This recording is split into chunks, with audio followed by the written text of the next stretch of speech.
¡Vamos, vamos, vamos! ¡Ánimo! ¡Bravo! Esa é a primeira das saídas.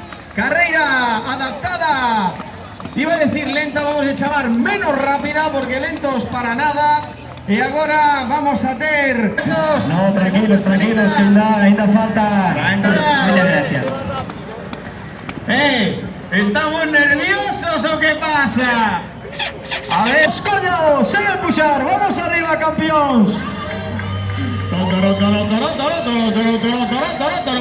Que vayan pasando os primeiros. A Coruña 21, 2.509 atletas que saen dispuestos a cumplir un sueño, Aí vai, Xosé Antón. a esforzarse, a batir a marca y a demostrar que la vida puede ser maravillosa.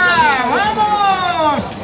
¡Ánimo! ¡Bravo! ¡Veña! ¡Vamos, campeones y campeonas! ¡Force honor!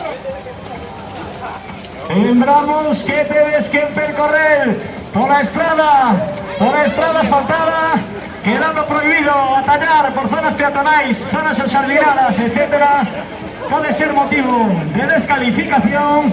Por lo tanto, seguimos as indicacións da organización e respetamos o circuito. Unha volta, ahora encararemos a Avenida da Marina, para a continuación seguir por Sánchez Bregua, Linares Rivas, Plaza da Palloza.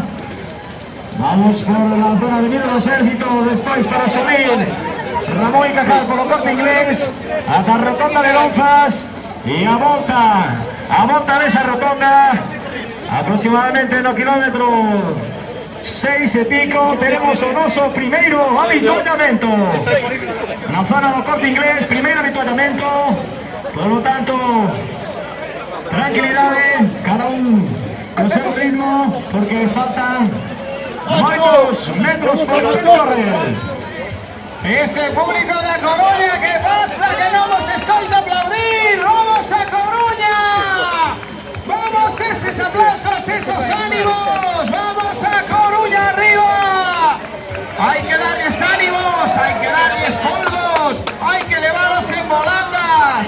Vamos, que no paran de pasar participantes. Desde o primeiro ata o último tienen que ser animados, tienen que ser aplaudidos. Tenemos que elevar no aire. ¡Vamos, vamos, vamos! ¡Bravo! Veña, vamos arriba, que non vales a estar solos. Van a estar as rúas a tope de xente animándonos, así que non vales a estar solos.